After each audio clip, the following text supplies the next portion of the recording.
Ayan, okay naman narinig. Medyo lalakasan ko na lang siguro 'to pag in-edit ko. So, um, I'm so proud right now. Mas maganda i-record ko na lang yung mga thoughts and emotions ko today. Actually, tonight, it's already 12:32 AM in the morning.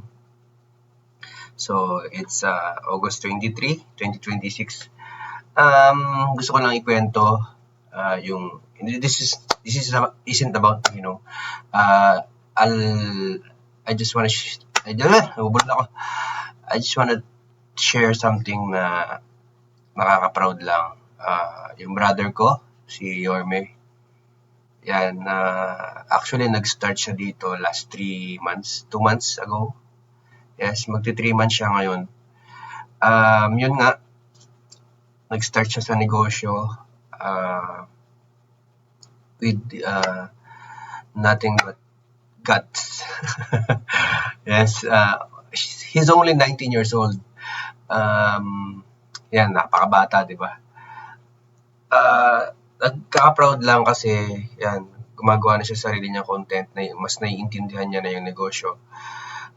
Mas gamay niya na kung paano ikwento yung history niya from being a construction worker. Ngayon, full-time nasa negosyo ng JC Premier. So, yan, exposed na siya sa negosyo, sa knowledge of business. Nakaka-proud lang sa akin kasi ngayon pinanood ko yung video niya. Nakaka-relate ako at saka na-inspire ako kasi nga from that age pa lang na na-realize niya na nagtatrabaho siya sa construction worker. Kasi syempre sa ganong edad marami tayong kaibigan na pareho lang din ng way of thinking natin na pag nagkapera, gastos, bili kung anong gusto. So wala pang future or foresight sa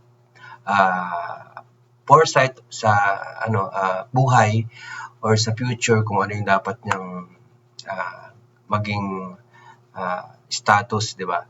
So yun, kwento niya na yun nga, trabaho dito, trabaho diyan. Yung sahod na igagastos lang din, pang survive lang din sa kada araw. Tas kinabukasan papasok na naman, walang ipon, wala rin nangyayari. So, ayan, in that very young age, ngayon ginagawa niya ng full-time yung negosyo, nakakapag-retail na siya, yan, na maganda, na trusted na siya ng tao kung saan bumibili sa kanya ng product. Ngayon, yun nga, yung kinikita niya, doble-triple pa yung kinikita niya na ngayon sa negosyo. Kasi nga, yun nga, lumakas yung loob niya na nung nagkaroon siya ng pagkakataon na i-grab yung negosyo sa paraan niya. Yun, nagsimula siya at inalis niya yung takot niya. Nag-step up siya, then ito na, kasama ko siya dito full-time and earning sa negosyo. So nakaka-proud bilang kuya niya. And I just want to save this video kasi nga, ayan, di ba? May mga time na sobrang busy. Pero ngayon, kung napapanood mo to, sobrang proud ako sa'yo, tol. I'm proud kuya here, syempre. Since naman na nung dumating ka dito, nakinig ka sa mga sinasabi ko sa'yo at yan nga, in-apply mo.